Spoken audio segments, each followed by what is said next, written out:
Hello Booktube, bienvenue ou bon retour sur ma chaîne The Wanderlust Librarian où je vous parle de livres et de livres.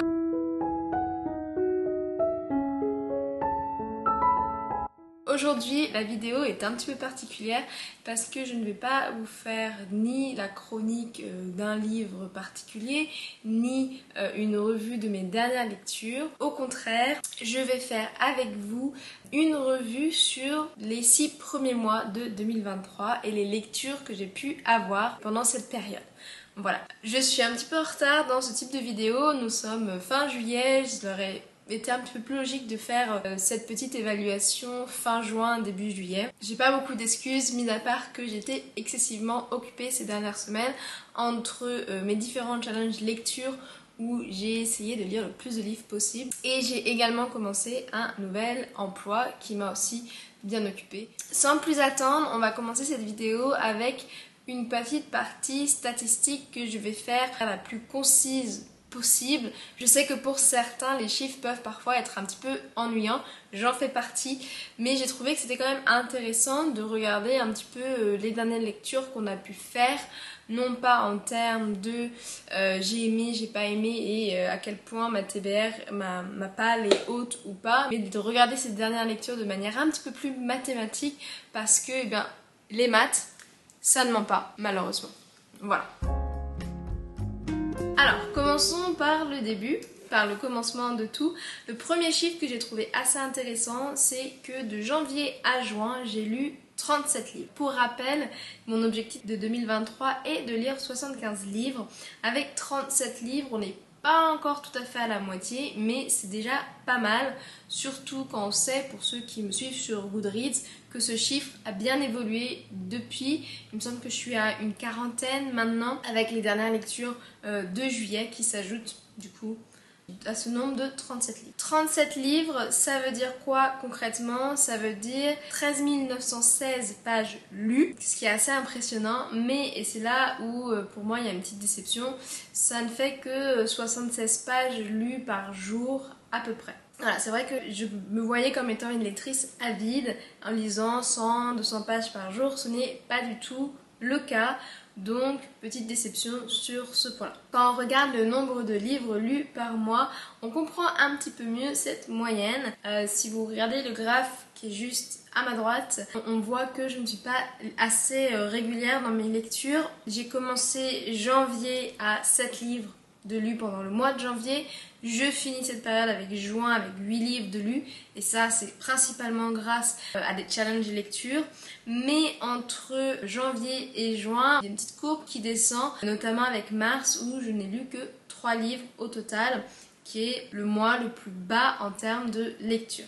Je peux expliquer mars par le fait que j'étais en train d'essayer de rattraper mon retard dans les livres Illumicrate. Je vous en ai fait une vidéo il y a quelques semaines, et ces livres étant tous des livres reliés d'une très grande beauté mais aussi d'une très grande fragilité, je ne pouvais pas les prendre avec moi partout et donc j'ai un petit peu moins lu pendant mars. On voit bien que je lis à peu près entre 6 à 5 livres par mois avec l'exception d'avril et de juin où j'ai lu 8 livres, ce qui est un chiffre tout à fait correct. Au niveau des types de lecture, ça c'est une statistique que je voulais voir qui me paraissait très intéressante parce que le but un petit peu chaque année c'est de baisser le nombre de livres à lire qui sont dans nos étagères, belles étagères juste derrière moi, et donc du coup c'est une pile à lire un petit peu physique et je voulais voir si j'arrivais à entamer cette pile à lire et donc si je lisais plus de livres physiques que d'e-books, et c'est ce que montre ce nouveau graphique.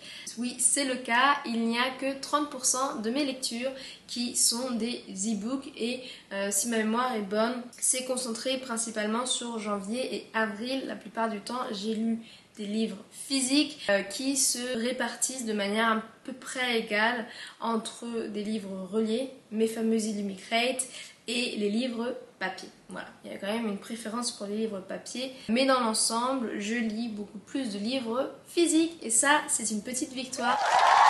Au niveau des genres de lecture, j'ai eu beaucoup de mal à faire ce graphique parce que, et là c'est quelque chose pour lequel je suis très contente, je lis un petit peu de tout et c'est pour ça que vous avez cette grosse catégorie autre à 16%, ce qui veut dire à peu près 6 livres où c'était plein de petits genres que je ne pouvais pas regrouper avec les autres genres présentés dans ce graphique, mais je lis de manière assez variée, même si il y a une grosse préférence pour la fantasy et là j'ai divisé avec la fantasy et l'urban fantasy qui est un sous-genre que j'apprécie énormément. Donc voilà pour les genres lus, préférence pour la fantasy, l'urban fantasy, ensuite de la romance et ça s'explique avec ma période janvier où je lis encore des romances de Noël et ensuite l'été où entre juin et août je lis généralement pas mal de romances. Il m'en reste quelques-unes à lire d'ailleurs avant septembre. Et bien sûr après quelques romans contemporains et si vous me suivez sur Instagram vous savez que ces contemporains sont généralement des livres français. En parlant de livres français, voici mon avant-dernier graphique, je le promets. Une analyse qui me paraissait assez importante,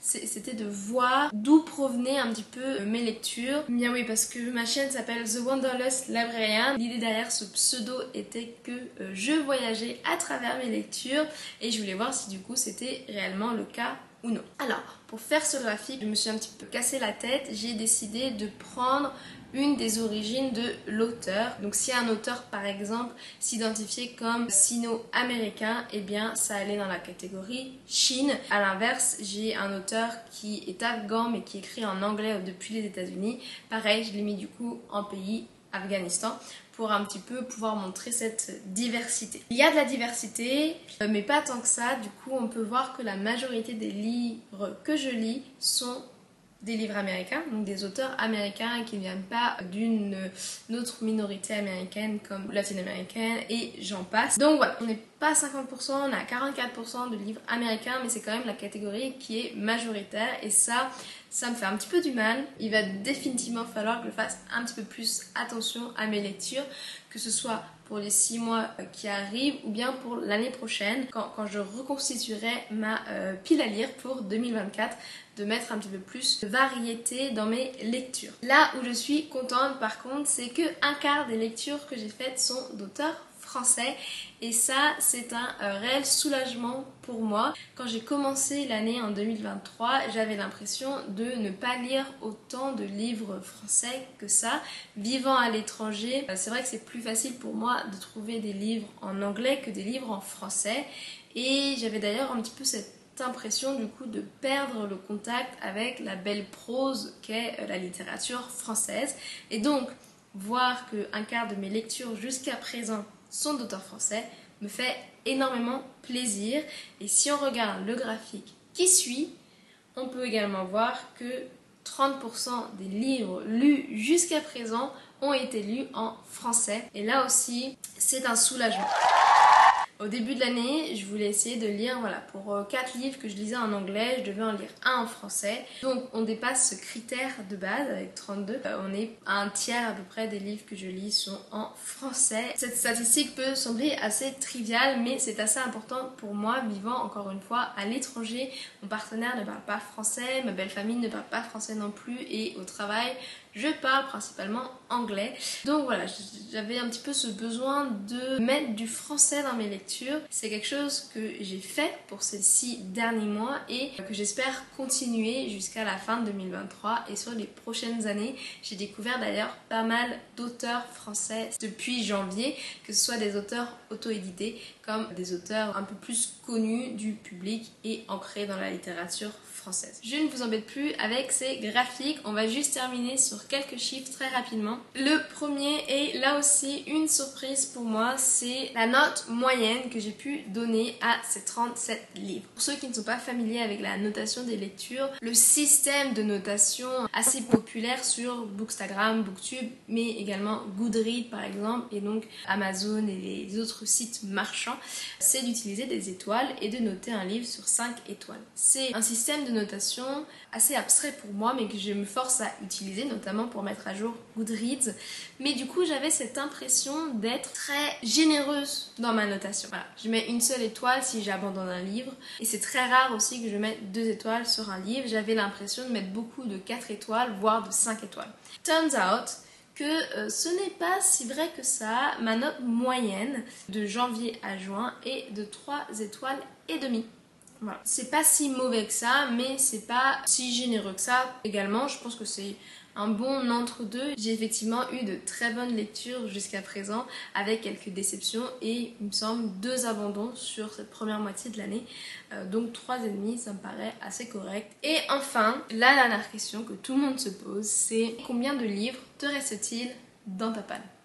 C'est quelque chose que je n'ai pas compté en début 2023. Donc je ne pourrais pas vous dire si j'ai évolué ou pas depuis le début de l'année et si j'ai lu un petit peu plus de livres qui venaient de mes étagères et non pas des nouveaux achats. Par contre, ce que je peux vous dire, c'est où j'en suis dans mes séries littéraires. Surtout qu'en début d'année, j'avais annoncé vouloir finir le plus de séries possible pour 2023 et ne pas commencer de nouvelles. La réalité des choses est autre.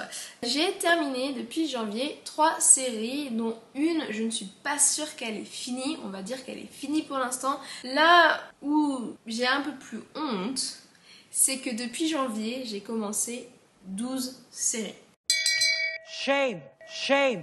Voilà, 12 séries commencées. Donc c'était pas des séries qui étaient déjà en cours en 2022, c'est des séries que j'ai commencées en 2023. Donc des premiers tomes lus en 2023, il y en a 12.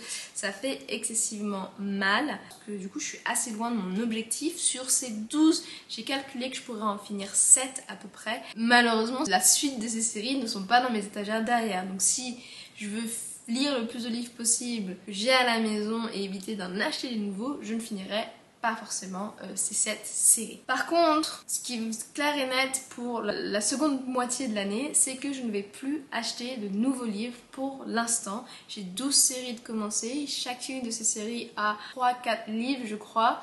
On va pas faire des maths parce que je suis très mauvaise en calcul mentaux, mais ça veut dire que j'ai encore beaucoup de livres à lire.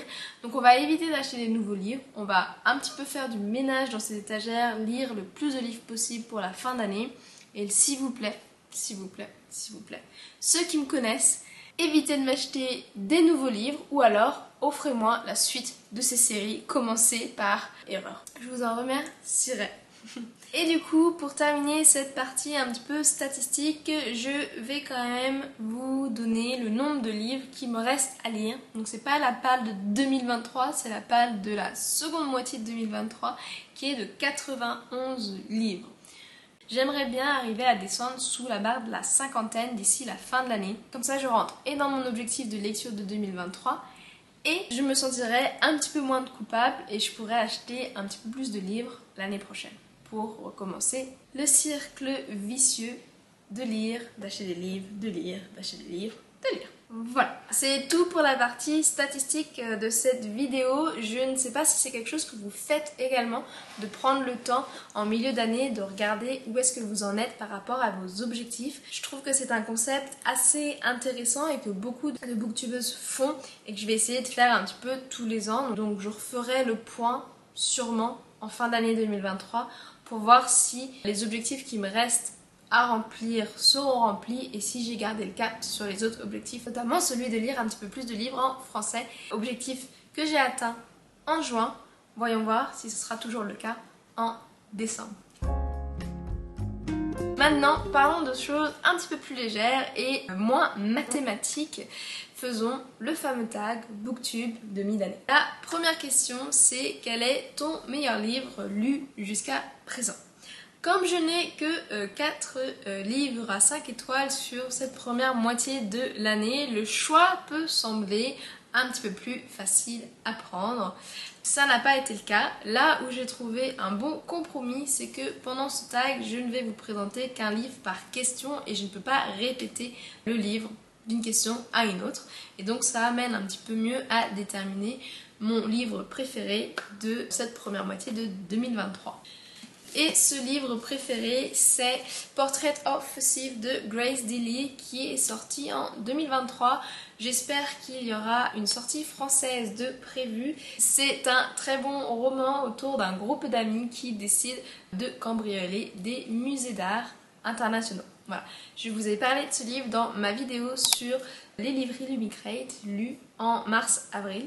Si vous êtes curieux, allez y prêter une oreille. La deuxième question, c'est quelle est la meilleure fin de série que tu as lue en 2023? Et pour moi, ce sera Shipwrecked d'Olivia Dade. C'est la fameuse série que je pense terminer, mais j'espère que ce n'est pas terminé. L'autrice Olivia Dade n'a pas parlé d'une suite pour l'instant.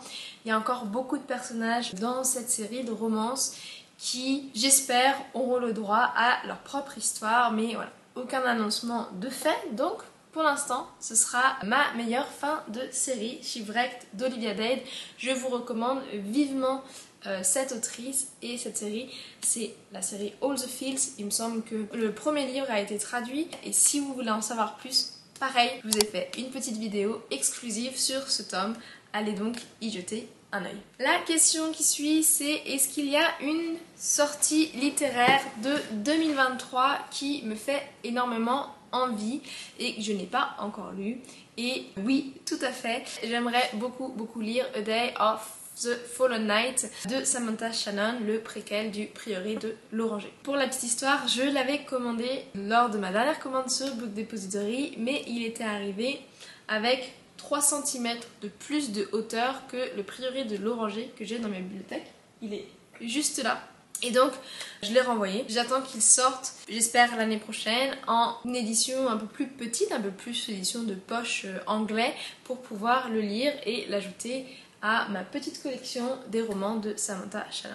Toujours sur la lancée des sorties littéraires, est-ce qu'il y a une sortie que j'attends avec impatience pour cette seconde moitié de l'année? C'est une question que je trouve assez difficile à répondre pour moi car je ne fais pas trop attention aux sorties littéraires. Je suis bien trop concentrée sur ma propre palle et les livres que j'ai déjà à lire pour regarder qu'est-ce qui va bientôt venir. Par contre, comme j'ai beaucoup de séries en cours qu'il faut que je termine, on peut dire que j'attends avec une certaine impatience la suite de The Luminaries que j'ai aux éditions Illumicrate, écrite par Suzanne Denard. Il me semble que le second tome s'appelle The Hunting Moon.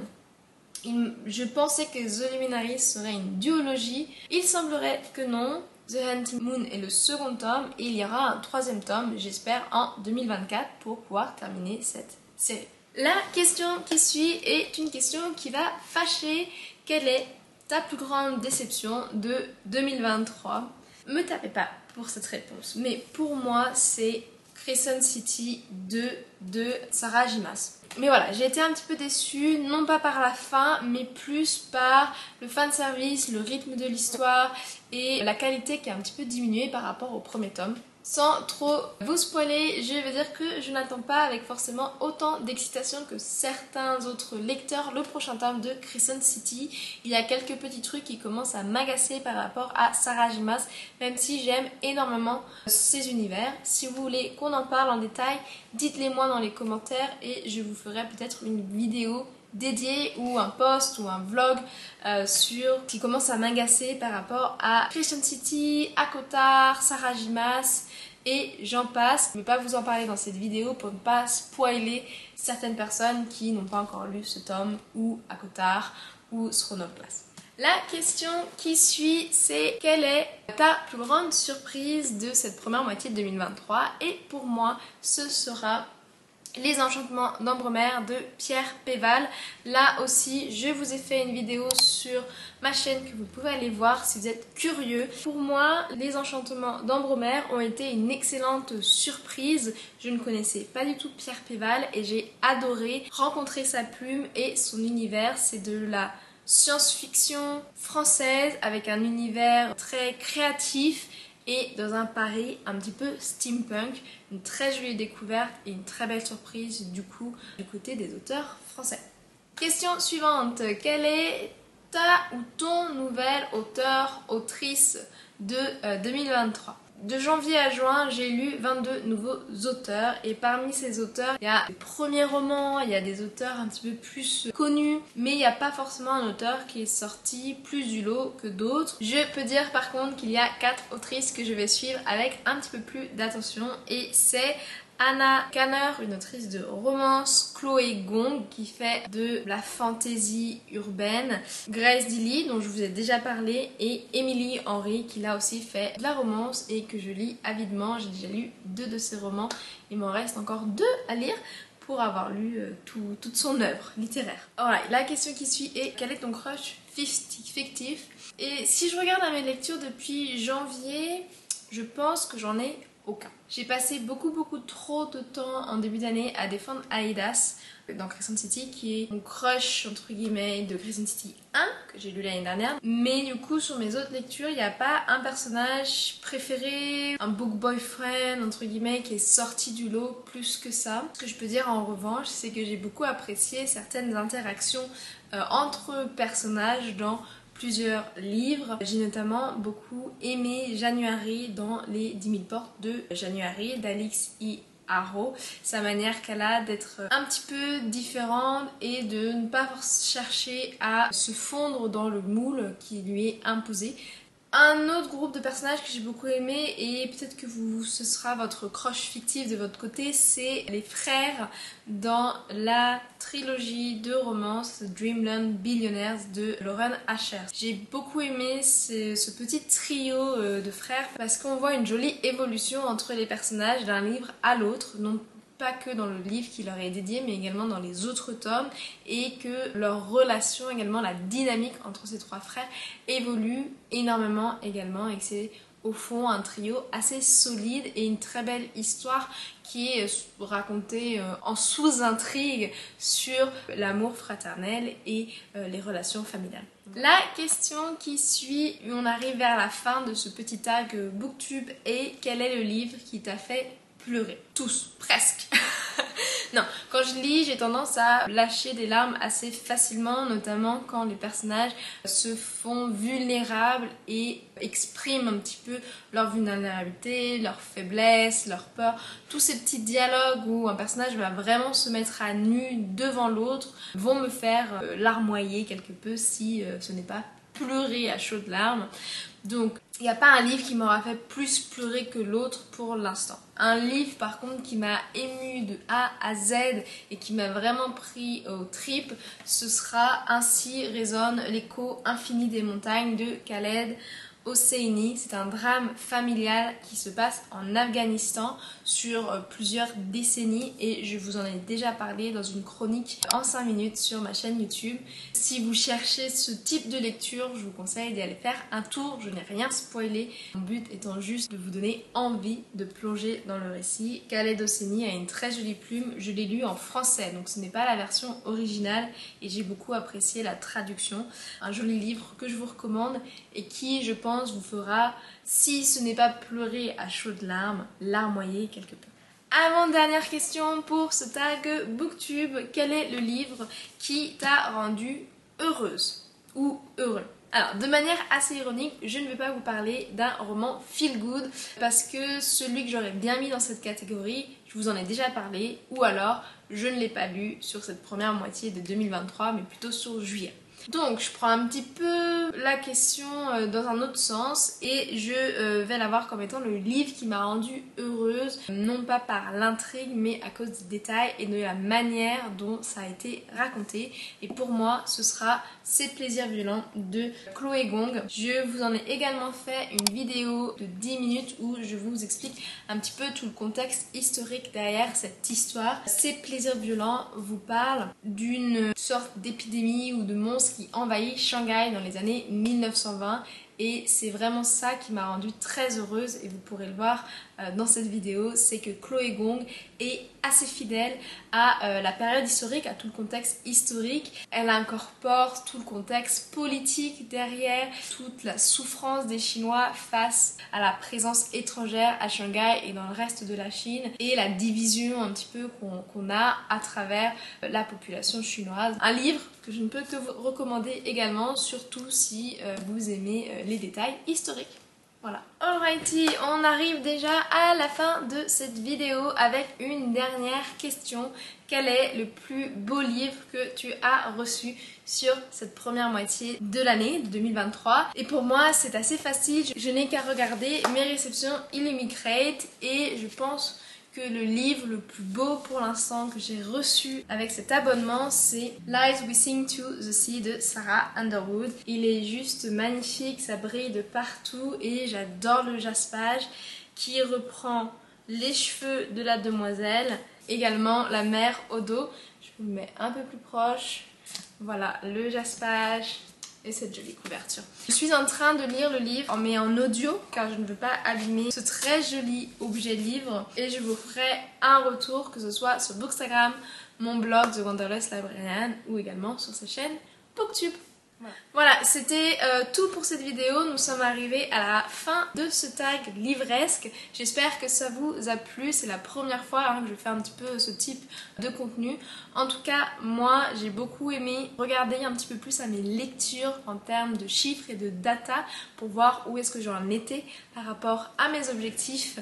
Et aussi prendre note de combien de livres il me reste à lire pour arriver à voir ma progression d'ici la fin de l'année. Si vous êtes resté jusqu'à la fin de cette vidéo, je vous en remercie beaucoup. Comme d'habitude, n'hésitez pas à liker la vidéo, mettre un commentaire. Dites-moi d'ailleurs en commentaire si vous faites également ce type de statistiques, combien de livres vous avez lus de janvier à juin, quels sont vos préférés. N'hésitez pas à répondre aux tags également et à me dire voilà quel est le livre qui vous a fait le plus pleurer par exemple, quel est votre livre préféré et combien de séries avez-vous en cours. Êtes-vous vous aussi sous cette épée de Damoclès, vous avez beaucoup trop de séries en cours et vous ne vous en sortez pas pour les terminer. Voilà, dites-moi tout dans les commentaires et puis si ce n'est pas déjà fait, abonnez-vous à cette chaîne. J'essaie de sortir des vidéos au moins 2 fois par mois. Voilà, sur ce, je vous souhaite des bonnes lectures pour le reste de votre été et on se retrouve pour une prochaine vidéo. Ciao!